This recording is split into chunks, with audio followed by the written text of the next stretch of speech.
Assalamualaikum dear viewers and listeners, welcome back to my YouTube channel education slogan. आज जिस topic के साथ हाजिर हुई हूँ उसका नाम है हिस्ट्री ऑफ कंप्यूटर। मोस्टली लोगों से पूछा जाए कि कंप्यूटर क्या है या इसका कैसे आगाज़ हुआ, या ये पूछा जाए कि कंप्यूटर के ईजाद होने से पहले लोग कैसे कैलकुलेशंस करते थे या कैसे अपने रिकॉर्ड्स को सेव रखते थे, तो उन्हें इस बात का आइडिया नहीं होता।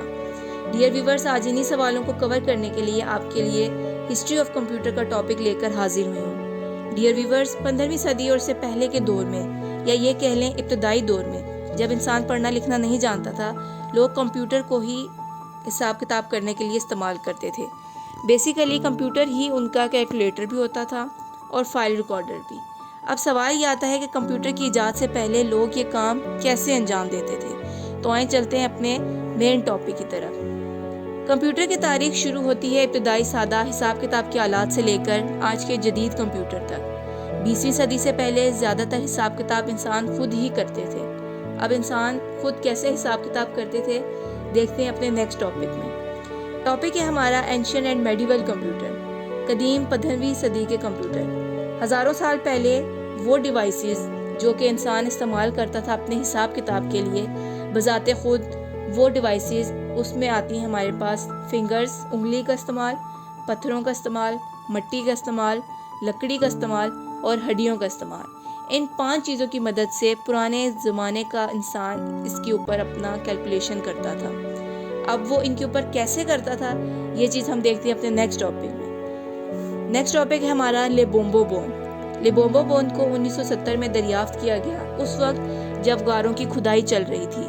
लेबोम्बो बोन एक ऐसा टूल है जिसको दरियाफ्त किया गया साउथ अफ्रीका के पहाड़ों के दरमियान। इस बात को तकरीबन 35,000 साल का वक्त गुजर चुका है।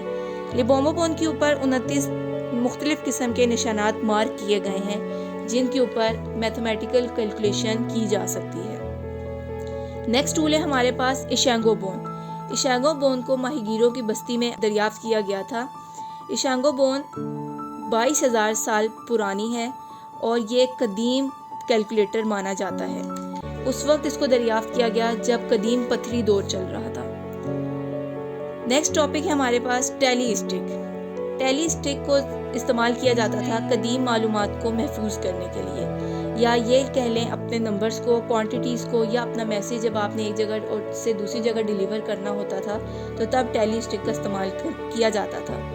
1254 से लेकर 1324 तक की हिस्ट्री में इसको इस्तेमाल किया गया। मार्को पोलो ने इसका पहला इस्तेमाल चाइना में किया था। इसके अलावा इसका इस्तेमाल माली और कानूनी लेन देन में भी किया जाता था। अब टैली स्टिक की एग्जांपल मैं आपको इस तरह दूं, जैसे आपको पिक्चर में नज़र आ रहा है कि स्टिक के 2 पार्ट हैं। स्टिक को 2 पार्ट्स में कट किया जाता था। एक पार्ट वो रखता था जिसने अपनी कोई चीज़ किसी को दी है, और दूसरा पार्ट वो रखता था जिसने किसी से कोई चीज़ परचेज़ की है। लाइक ऐसे जब आप शॉपिंग पे जाएं, किसी शॉप पे जाएं, तो आप क्या करते हैं कि आप उससे अपनी स्लिप बनवाते हैं। स्लिप में डेट, डे, क्वांटिटी, ये तमाम चीज़ें मेंशन होती हैं। इसका मकसद क्या होता है कि जब अगर आपको अपनी चीज़ रिप्लेसमेंट करवानी है या इसको आपने चेंज करवाना है या रिटर्न करवाना है, तो आपके पास ये इस बात का प्रूफ होता है कि आपने इसी शॉप से, इसी बंदे से ये चीज़ परचेज़ की थी। इसीलिए उस वक्त के दौर में भी ये स्टिक्स इस बात का प्रूफ होती थी कि आपने इस डेट को या इस टाइम पे ये चीज़ परचेज़ की थी। इसीलिए ये स्टिक रिटर्न की जाती थी एक दूसरे के साथ जब किसी को कोई चीज़ एक्सचेंज करवानी होती थी। अब आ जाते हैं अर्ली हिस्ट्री, यानी उस वक्त का दौर पढ़ते हैं जब कंप्यूटर नए नए बनना शुरू हुए थे, जब इंसानों ने इन 5 चीज़ों से हटकर कंप्यूटिंग डिवाइस में एंटर होना शुरू किया था।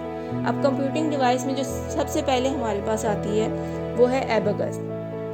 एबेकस हमारे पास सबसे पहली कंप्यूटिंग डिवाइस है। ये कंप्यूटर नहीं था, ये डिवाइस थी जो कि बगैर इलेक्ट्रिसिटी के चलती थी। इसको 5000 साल पहले बनाया गया था और आज भी इसका इस्तेमाल किया जाता है। मोस्टली स्कूल्स में अगर हम देखें तो प्री सेक्शन में एबेकस का यूज़ किया जाता है छोटे बच्चों के लिए, क्योंकि उनको स्टार्ट में जब हमने एडिशन और सब्ट्रैक्शन सिखानी होती है तो हम एबेकस का यूज़ करते हैं। आज भी इसका इस्तेमाल ख़ास तौर पर एशिया में किया जाता है। इसके ऊपर सिर्फ 2 ही फंक्शंस परफॉर्म हो सकते थे, एडिशन और सब्ट्रैक्शन। एबेकस एक वुडन रैक के ऊपर मुश्तमिल होता था। इसकी कंस्ट्रक्शन एक वुडन रैक की तरह बनाई जाती थी। ये एक हॉरिजॉन्टल वायर्स के ऊपर मुश्तमिल होता था। जिसके अंदर लकड़ी के बने बीड्स लगे होते थे। उन बीड्स को easily up and down move किया जा सकता था जब भी एडिशन और सब्ट्रैक्शन के फंक्शंस परफॉर्म हो रहे होते थे। नेक्स्ट हमारे पास है जॉन नेपियर्स बोन। 17वीं सदी के स्टार्ट में एक स्कॉटिश मैथमेटिशियन जॉन नेपियर, उसने एक लॉगरिदम टेबल बनाया। लॉगरिदम टेबल बनाने का मकसद था कि जो लॉगरिदम की कैलकुलेशन है उसके ऊपर वो परफॉर्म की जा सके। सबसे पहले उसने टेबल बनाया, देन उसने अपनी डिवाइस को इंट्रोड्यूस कराया। जब उसने अपना लॉग टेबल बनाया, उसके सक्सेसफुल होने के बाद उसने अपनी डिवाइस को भी इंट्रोड्यूस कराया और उसका नाम नेपियर्स बोन रखा। अब उसकी वर्किंग क्या थी? इस डिवाइस के अंदर रॉड्स लगी होती थी और इसके ऊपर अरिथमेटिक कैलकुलेशन की जाती थी। अब अरिथमेटिक कैलकुलेशन में हमारे पास 4 टाइप्स की कैलकुलेशन आती है। एक सब्ट्रैक्शन, एडिशन, मल्टीप्लिकेशन और डिवीजन। ये 4 किस्म की कैलकुलेशन उसके ऊपर परफॉर्म हो सकती थी। उसके अलावा जो नई चीज़ उसने इंट्रोड्यूस कराई थी इन 4 फंक्शंस के अलावा, वो थी square roots, log, sine and cosine etcetera. इसको ज़्यादातर दुकानदार इस्तेमाल करते थे और अकाउंटेंट्स इसको ज़्यादा यूज़ करते थे। नेक्स्ट हमारे पास है ब्लेस पास्कल। ब्लेस पास्कल एक फ्रांस का मशहूर मैथमेटिशियन था। उसने अपनी एक मैकेनिकल मशीन बनाई 1642 में, जिसका नाम उसने पैस्कलिन कैलकुलेटर रखा। उसकी वर्किंग क्या थी कि जो मशीन थी वो एक मेटल व्हील के ऊपर डिपेंड करती थी, यानी उसके अंदर मेटल्स के व्हील बने होते थे, लोहे के व्हील बने होते थे और हर व्हील के ऊपर 0 से लेकर 9 तक यानी 0 to 9 डिजिट्स बनाए गए थे। ये एडिशन भी कर सकता था, सब्ट्रैक्शन भी कर सकता था, लेकिन ये एक तिजारती कामयाबी नहीं थी क्योंकि इसका इस्तेमाल अमली इस्तेमाल के लिए दुरुस्ती की या परफेक्शन नहीं आती थी, यानी इसको इस्तेमाल करने वाले इसकी कैलकुलेशन से सेटिस्फाई नहीं होते थे क्योंकि उनको एक्यूरेट आंसर नहीं मिलता था। इसीलिए इसका टाइम इतना ज़्यादा नहीं रहा और उसको स्किप कर दिया गया था। नेक्स्ट हमारे पास है वॉन लेबनीज। वॉन लेबनीज एक जर्मन साइंटिस्ट था। उसने अपनी एक कैलकुलेटर मशीन बनाई 1694 में। ये इसका फर्स्ट कैलकुलेटर था जो कि मल्टीप्लिकेशन का फंक्शन भी परफॉर्म कर सकता था और डिवीजन का। इससे पहले जो आपने डिवाइसेस देखी उनके बारे में पढ़ा, उसमें यही था कि कुछ डिवाइसेस एडिशन और सब्ट्रैक्शन कर सकती थी सिर्फ, और कुछ लॉगरिदम के काम कर सकती थी, और कुछ ऐसी डिवाइसेस भी आपने पढ़ी जो तमाम फंक्शंस परफॉर्म कर सकती थी। लेकिन वॉन लेबनीज फर्स्ट डिवाइस थी जो कि मल्टीप्लिकेशन और डिवीजन दोनों फंक्शंस परफॉर्म कर सकती थी।